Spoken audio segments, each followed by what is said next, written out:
Então, ai, eu sempre bato palma pra acalmar o nervosismo, mas eu queria ler algo que eu escrevi que é tipo alguma coisa, tipo, às vezes só escrevo, eu não quero taxar como uma crônica, não quero taxar com nada. Eu simplesmente estou escrevendo pra botar os meus pensamentos em ordem. E eu me saio muito melhor escrevendo e lendo do que falando, porque falando eu preciso pensar e aí é muito rápido falar e aí, enfim. Por isso que eu vim aqui toda descabelada, porque passei chapinha ontem, odiei, peguei chuva e aí agora ele ficou algo que ele não sabe o que é, só que eu vou lavar e vou com um cobertor e moletom bem confortável só pra ler isso. Eu não quero editar, eu não quero nada disso. Eu simplesmente queria ler, não queria ficar com essas coisas de fazer maquiagem, preparar cenário, preparar. Enfim, só quero ler. O meu problema de sair da minha zona de conforto é sobre não gostar da sensação de ansiedade. Sempre me via como alguém que gostava de novidade. Não sei porquê e agora me vejo como alguém que só tem medo do novo porque conheceu o confortável de verdade. E porque eu nunca estive numa zona real de conforto, porque em nenhum aspecto aquilo me agradava. Então eu mudava. E eu sou uma pessoa que muda constantemente, está aberta a mudança de opinião. Acho que tudo o que é teórico é fácil para mim mudar, mas coisas que envolvem a prática me dão medo da sensação. A sensação de ansiedade, porque às vezes tem algo físico envolvido e não deixa meu corpo ser livre. E percebo que sou alguém teórico. Eu sou alguém teórica quando dentro da minha cabeça existem várias fantasias, onde eu às vezes crio alter egos e incorporo algum deles só na minha mente, como se uma das trilhões de partes de mim se separasse e tornasse alguém. E sempre tive a sensação de ter várias pessoas dentro de mim, porque as minhas pequenas sensações de tanto eu incorporá-las e formá-las bem, elas se tornam pessoas completas.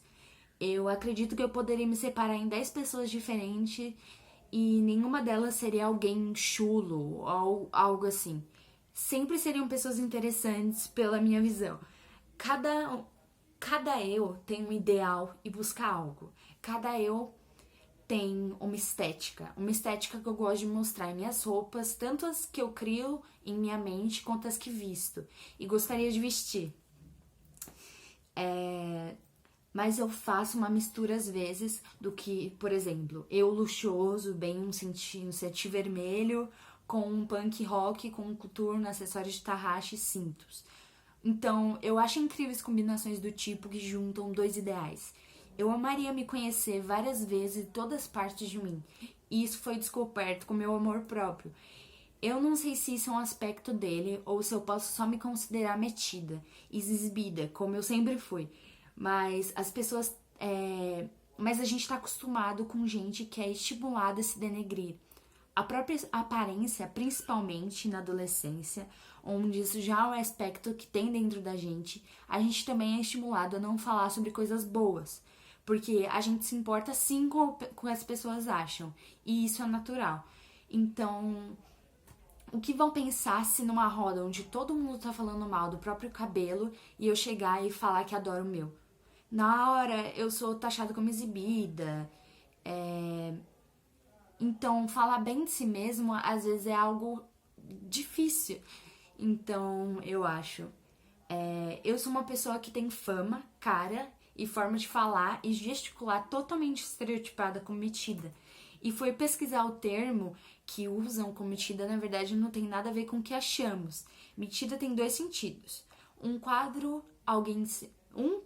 Quando alguém se mete muito nas coisas, tipo intrometida, cria fofocas e tal, e alguém que finge ser quem não é, tipo metido a besta, sabe?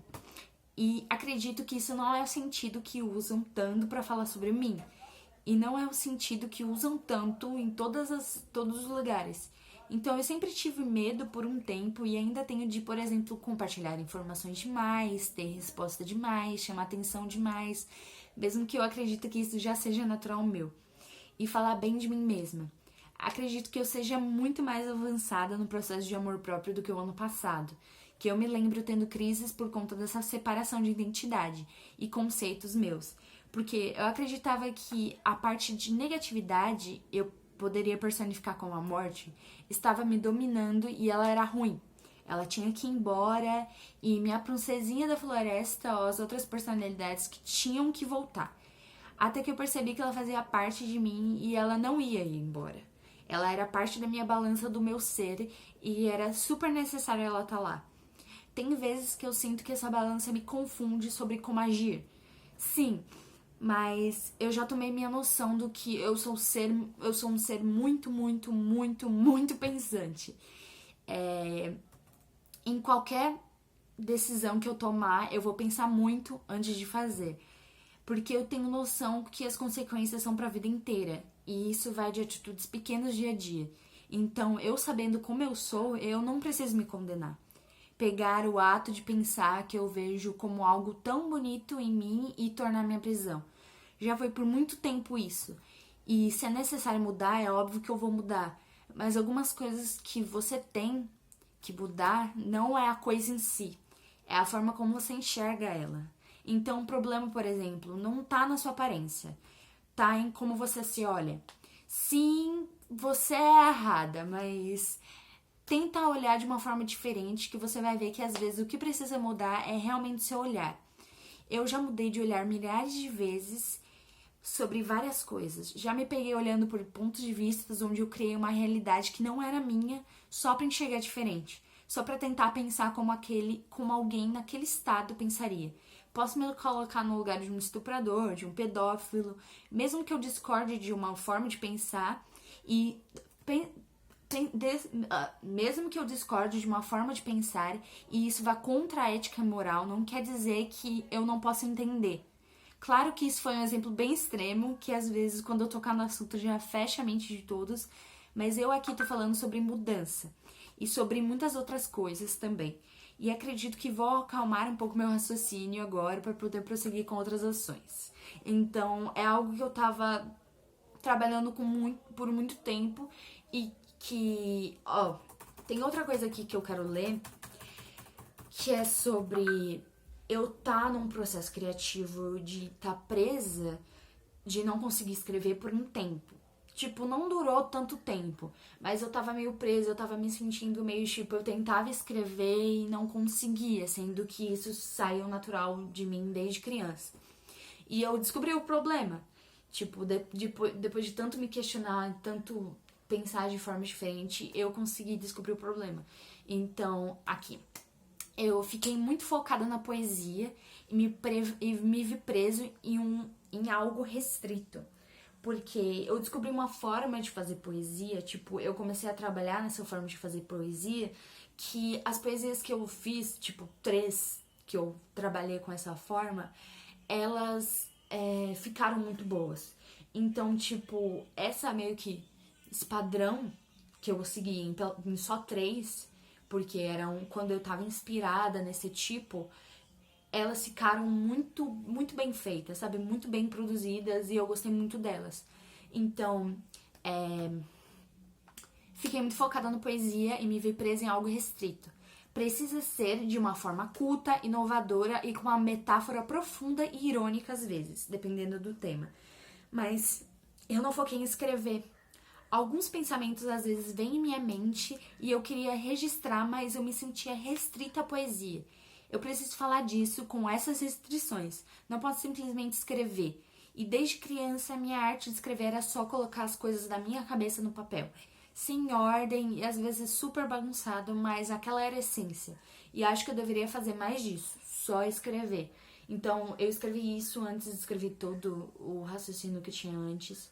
E que às vezes a gente tem que olhar de forma diferente para tentar achar o problema, porque eu tive um trabalho que eu tinha que escrever uma poesia e que eu não sabia como escrever. Tipo, eu que sempre escrevi naturalmente, eu não sabia como escrever aquilo e eu acabei usando uma antiga e eu me senti muito mal com isso. Mas é que eu não tava trabalhando muito essa arte de simplesmente escrever. Simplesmente só vai, só vai, só vai, só vai. Eu tinha um diário onde tinha muita... Diário... onde eu simplesmente anotava todas as coisas que passavam pela minha cabeça durante o dia e que eu precisava colocar em ordem pra depois ver. Às vezes você vê claramente o que é aquilo só de você escrever. Tipo, pra mim, isso foi a solução pra muita coisa, porque você põe em ordem e aí quando você lê, quando você vê a conclusão de tudo aquilo, parece tudo mais simples. Então, eu não preciso escrever poesia, eu preciso seguir a regra dos tercetos ou quartetos, eu preciso rimar, porque às vezes eu me ponho nessas restrições, por exemplo, na música, que eu não consigo escrever música por conta disso, porque pra mim são muitas restrições e que às vezes eu me implico isso e não sai de forma natural. Então, isso acontece muito comigo quando eu tento escrever música e poemas e enfim, eu só queria, não sei se isso é útil, não sei se é, mas talvez me arrependa, mas tudo bem.